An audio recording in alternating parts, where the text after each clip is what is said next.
আসসালামু আলাইকুম। আমি ফাহাদ হাসান সিফাত। আমি বর্তমানে আছি ইউরোপের অত্যন্ত ছোট একটি দেশ মাল্টায়। আজকের ভিডিওতে আলোচনা করব আপনারা যারা ইটালিতে স্টুডেন্ট ভিসা আসতে চান, ব্যাচেলার্সে অথবা মাস্টার্সে, আপনাদের জন্য যে ইউনিভার্সিটির রিকোয়ারমেন্টস, সেই রিকোয়ারমেন্টস গুলো নিয়ে আলোচনা করব। তো প্রথমে আইএলস নিয়ে কথা বলি। অবশ্যই বাংলাদেশ থেকে যারা আসতে চান আইএলস এ 6.0 থাকা বাধ্যতামূলক।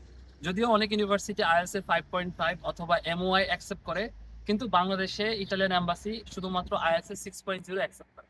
এবং শুধুমাত্র আইএলস অ্যাকসেপ্টেড, টয়েফেল অথবা পিটি অথবা আরো অন্যান্য যেসব ইংরেজি প্রফিসিয়েন্সি টেস্ট আছে ওইগুলো আসলে অ্যাকসেপ্টেড না, যেহেতু বাংলাদেশের এম্বাসি এই রিকোয়ারমেন্ট শুধুমাত্র আইএলস। তো তারপর ব্যাচেলর নিয়ে কথা বলি। ইটালির ক্ষেত্রে বেশিরভাগ পাবলিক ইউনিভার্সিটিতেই ব্যাচেলর্সে একটি অ্যাডমিশন এক্সাম দেওয়া লাগে, একটি এন্ট্রান্স এক্সাম দেওয়া লাগে। ইটালির নিজস্ব একটি এক্সাম আছে, সেটাকে বলে টলক এক্সাম অথবা স্যান্স এক্সাম। এটি অনেকটা স্যাট এক্সামের মতোই। তো এটা শুধুমাত্র ইটালির ক্ষেত্রে প্রযোজ্য এবং এটা ব্যাচেলার্স এর ক্ষেত্রে বেশিরভাগ পাবলিক ইউনিভার্সিটিতেই এই এক্সামটি দেওয়ার প্রয়োজন হয়। তবে কারো যদি সেট থাকে, অধিকাংশ ইউনিভার্সিটি সেটও অ্যাকসেপ্ট করে, তো আপনারা সেট থাকলেও ব্যাচেলার্সে অ্যাপ্লাই করতে পারবেন।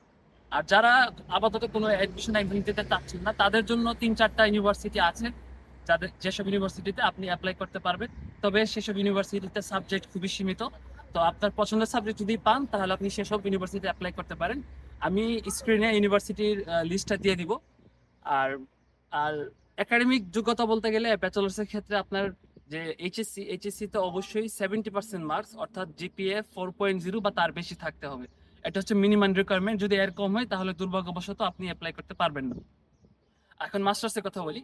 মাস্টার্সও একই যোগ্যতা। আপনার অবশ্যই ব্যাচেলার্স যে ডিগ্রি, আপনার ব্যাচেলার্সে অবশ্যই 70% মার্কস থাকতে হবে। আর এখন সিজিপিএ আসলে কত, এটা ইউনিভার্সিটি থেকে বেরি করে। এক এক ইউনিভার্সিটিতে এক এক নাম্বার সিস্টেম।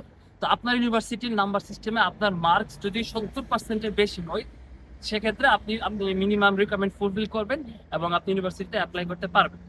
আর অবশ্যই আপনার অন্তত 2টা রিকমেন্ডেশন লেটার লাগবে। আর ওয়ার্ক এক্সপিরিয়েন্স থাকলে খুবই ভালো হয়। যদি ওয়ার্ক এক্সপিরিয়েন্স না থাকে তাহলে অফার লেটার পাওয়ার সম্ভাবনা একটু কমে যায়।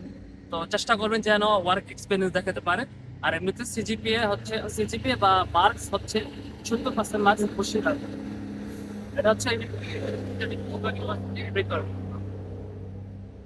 সো আজকের ভিডিও এতটুকুই। ইনশাল্লাহ কথা হবে, দেখা হবে পরবর্তী ভিডিও। আসসালামু আলাইকুম।